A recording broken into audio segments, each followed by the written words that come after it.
Our next story is one that has divided Texas. Whether a mother sitting on death row is really the killer of her two young sons.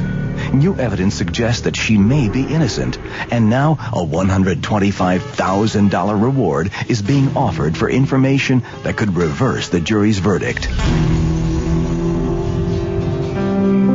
June 6, 1996, Rowlett, Texas, just outside Dallas. Darlie and Darren Routier had the usual trouble getting their kids to bed. Darren finally succeeded with their infant son. Darlie walked her 5- and 6-year-olds, Damon and Devin, downstairs, where all three fell asleep in front of the TV. According to Darlie, the next thing she remembered was waking up on the couch with the TV still on. She says she saw the back of a man disappear through the doorway. She followed him through the kitchen toward the garage, where she found a bloody butcher knife lying on the floor. Darlie said it was then she discovered she was bleeding from a 4-inch wound at the base of her neck. She said she then ran back into the living room where she found her two boys, Devin and Damon, lying on the floor, barely clinging to life. It's about 2:30, and I hear this scream of Darlie just screaming Darren to the top of her lungs. I run down the steps as fast as I possibly can. I run straight to where I believe that Devin was. He has these two huge big gash wounds in his chest. And Darlie, she's on 911. Ma'am? What? Who's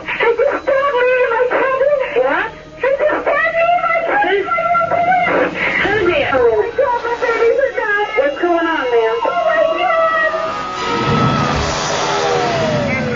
The police arrived 7 minutes later, but not in time to save Damon or Devin.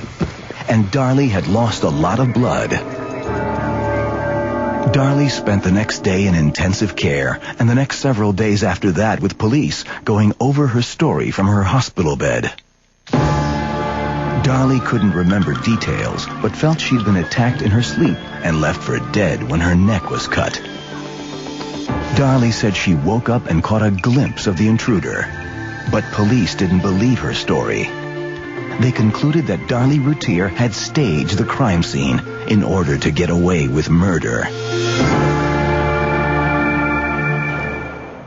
Police said that the evidence was overwhelming, that Darlie's fingerprints were on the bloody murder weapon, a butcher knife from her kitchen, that her wounds were superficial and self-inflicted.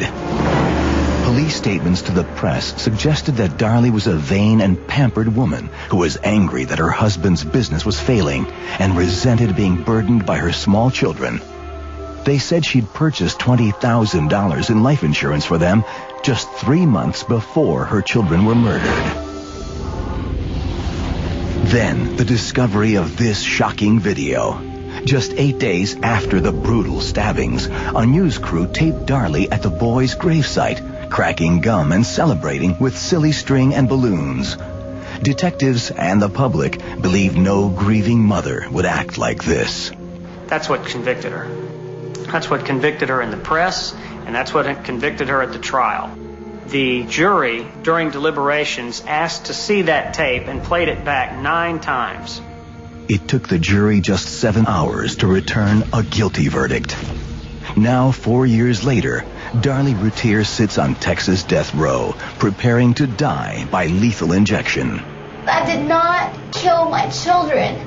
I stand strong in that, and I could look you in the eye, and I could look everybody else in the eye because I didn't do it.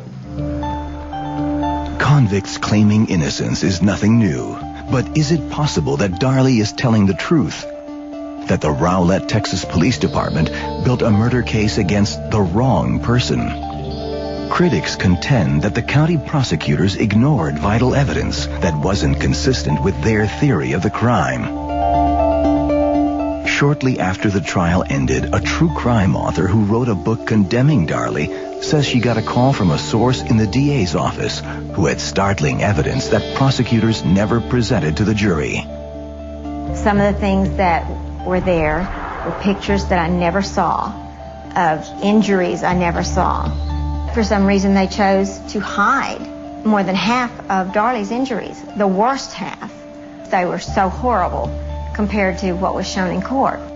If I had seen those injuries in the trial, there'd been a different book written. Some of the bruising was as if someone had put their hand around her wrist. She was clearly someone who had been brutally attacked. I believe that her injuries alone proved that she must be innocent. Like the 4-inch gash in Darlie's neck that prosecutors said was superficial and self-inflicted, medical records indicated that the knife missed Darlie's carotid artery by just 2 millimeters. Any deeper, and it would have been fatal. What's more, a bloody fingerprint found at the scene hasn't matched family members or law enforcement. And analysis of the wounds indicates that one of the boys wasn't killed by the butcher knife found in Darlie's kitchen. That second murder weapon still hasn't been found. In addition, a bloody sock was found, which police said was placed outside the house by Darlie to throw authorities off the trail. However, that would have meant that she staged the entire crime scene within 2 minutes, all without leaving a blood trail from the wound in her neck. As each new piece of evidence came in that I hadn't seen before, or a piece of information that I hadn't seen before, it formed a certainty that she hadn't done it. And remember that incriminating videotape of Darlie celebrating on her children's graves? Darlie says it was actually a birthday celebration meant to honor Devon's life. That birthday party was done out of complete love. Unselfish love. Nothing but pure love done for him because he wanted to be 7. In fact, the real funeral was caught hours earlier on this police surveillance tape. There was grieving, weeping, and prayers from clergy, but the judge prevented presenting this tape of the actual funeral at trial. Both police and prosecutors declined to be interviewed by million-dollar mysteries. I'm innocent. Did Darlie Routier really kill her boys, or was there someone else? The first theory focuses on the mysterious intruder Darlie claims to have seen. I believe that if there was an intruder, that this was an aborted sex crime. Under this scenario, Loesch contends the boys were probably killed when they woke up and witnessed it. Another theory, could the boys' father have played some role in the murders? I am not sitting here today saying that Darren Routier did it. I am saying that on the night of the murder, they had a little argument about finances. And she said, I think maybe we need to be separated from each other. Yeah, we can't afford that boat. If he thought that she was going to take his boys and all of his money at a time when he was already in terrible financial trouble, that's quite a motive. According to Routier's financial records, Darren was 3 months behind in the mortgage. He owed more than $10,000 to the IRS. His credit cards were completely maxed out, and he had just been denied a personal bank loan. Furthermore, it was Darren, not Darlie, who took out those life insurance policies 3 months before the children died, including one on Darlie worth $250,000. Yet Darren Routier denies any involvement in the crime. I know. Darlie knows. God knows. My family knows. Devin and Damon know. I had nothing to do with this. Was Darlie's conviction a miscarriage of justice? Maybe you can resolve this mystery and collect that $125,000 reward. Here are the important clues to keep in mind. The murders took place on June 6, 1996, about 2:30 a.m. in the Routiers' home in Rowlett, Texas. The intruder was described by Darlie as a white male, approximately 6 feet tall. He was wearing a baseball cap. An older model black sedan, perhaps a Nissan or a Toyota, was seen parked in front of the Routiers' home on the night of the murders.